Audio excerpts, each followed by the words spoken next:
Hello YouTube and welcome new subscribers. This is an episode for if you're looking into getting into trucking, stuff that you can look into, and pretty much what you should bring and shouldn't bring, and if you're going to Millis's Millis Transfers School to get your CDL. Well, congratulations on getting accepted and getting there. Um, I just want to say a few things first.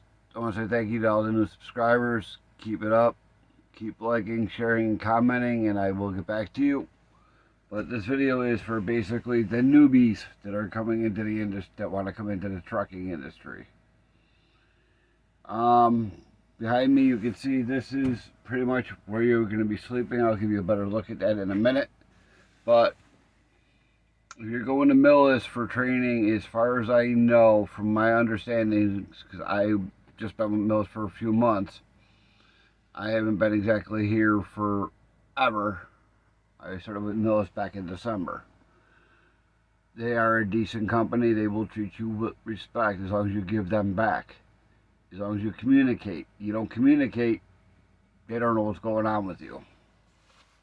But for the most part, everybody I've dealt with at this company has been phenomenally great. There's been a few here and there bumps and bruises, but that all comes with being with a new carrier. But for the most part, when you come, whether you're coming for orientation or coming for the school, bring yourself clothing that'll last you about a week to week and a half. Don't bring your whole entire house. And don't bring those portable suitcases that have wheels. Bring yourself use duffel bags, stuff that collapses, that makes life a lot easier. There ain't much room on these once you get out of the school and you get into a truck. There's not much room for storage for these trucks, because you gotta remember there's gonna be two of you in this truck. You got the driver of the truck, your mentor, trainer, whatever you want to call them, is going to be living in this truck. So you don't want to overcrowd yourself and not have enough room. Bring yourself like 2 or 3 bags of stuff. That's it. Make sure you bring your bedding. That means pillows, blanket, sleeping bag, sheets. If you're gonna use a sheet, if you like sheets, takes a twin mat. That's up there. You put a twin mattress or twin sheets on there. It's more than enough. The twin sheet will fit on that mattress. It is a smaller than a twin mattress, because up on top the bunk and the Kenworths are smaller than a twin. Down below in Kenworths, the Kenworth bunk, if you once you get your truck, a twin mattress will fit a super, what they call a super twin. This mattress in the Kenworth is 42 by 80. It's an extra long twin. A little bit wider than a normal twin, but it is an actual a little bit wider than a twin mattress. Freightliners are pretty much a super long twin. You don't have to buy any special sheets. Regular twin mattress sheets will actually fit in these trucks. Like I said, bring your pillows, your blankets, clothing, your personal hygiene stuff. That's stuff that you need for showers, stuff you need for brushing your teeth, taking care of basically keeping you clean. Your trainer should be getting you showers while you're on the road. You don't pay for your shower. The trainer does. All the trainer has to do is, if you for some unlucky reason get somebody new to training that just came into it, all they gotta do is ask for team showers. Team showers get you both showers, and nobody's paying for it. You can pay for your own shower if the need be, but They're not cheap. They are relatively relatively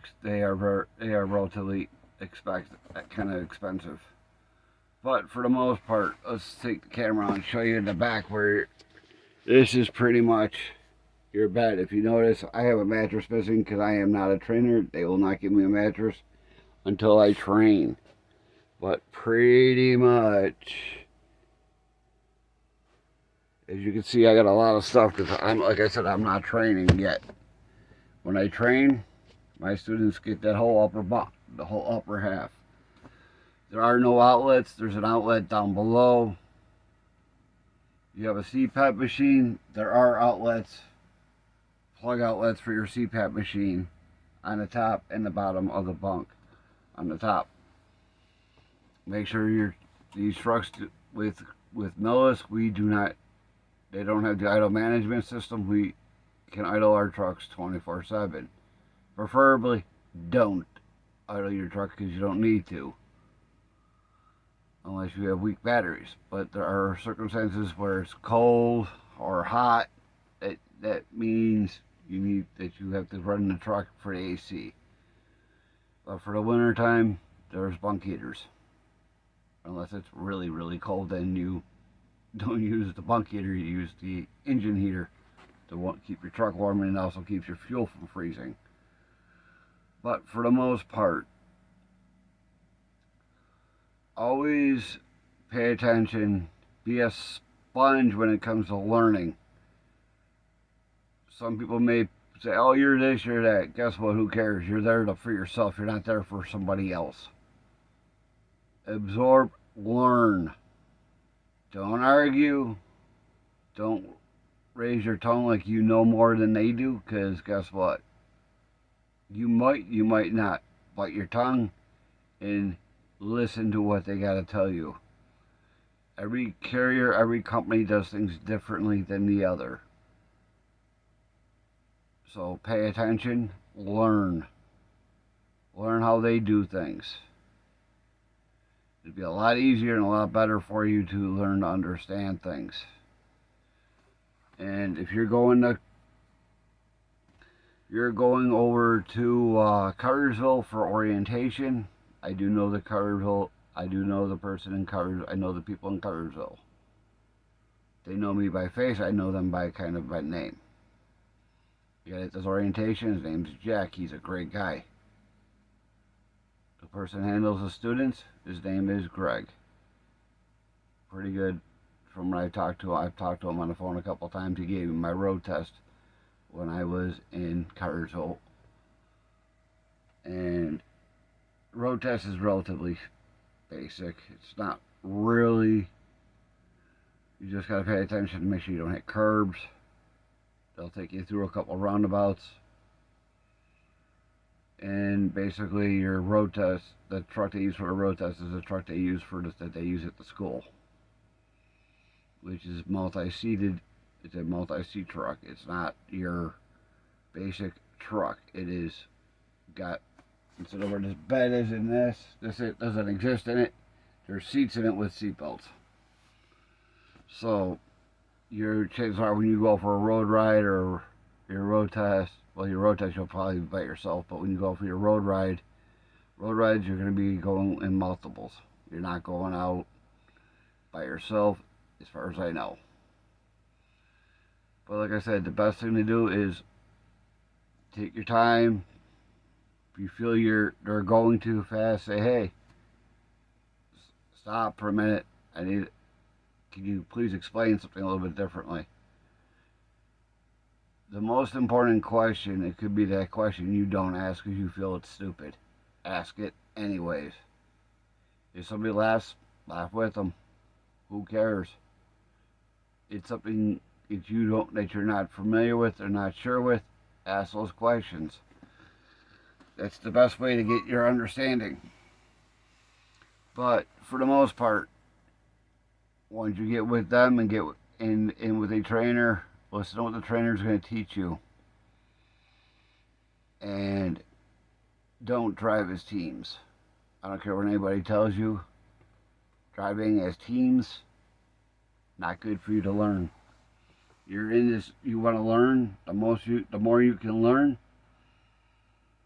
is by you doing it. Drive, drive, drive as much as you can.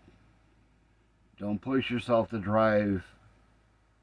If you get yourself a company and get used to driving, do not push yourself to drive 8 to 10 hours to 11 hours a day. Driving 8 to 10 hours a day, that's good, but eventually you're going to run out of hours and you're not going to be able to run. 8.5 to 9 hours will keep you so you can run on recaps and keep you earning money. Hi, please state a command. That's interesting. My Qualcomm just spoke. That's something new. But for the most part, just take your time. Would you like to continue? And I gotta deal with what's going on with my Qualcomm. Why it's speaking to me all of a sudden. But until the next video, stay safe. Goodbye. And I'll see you in the next one. Bye for now.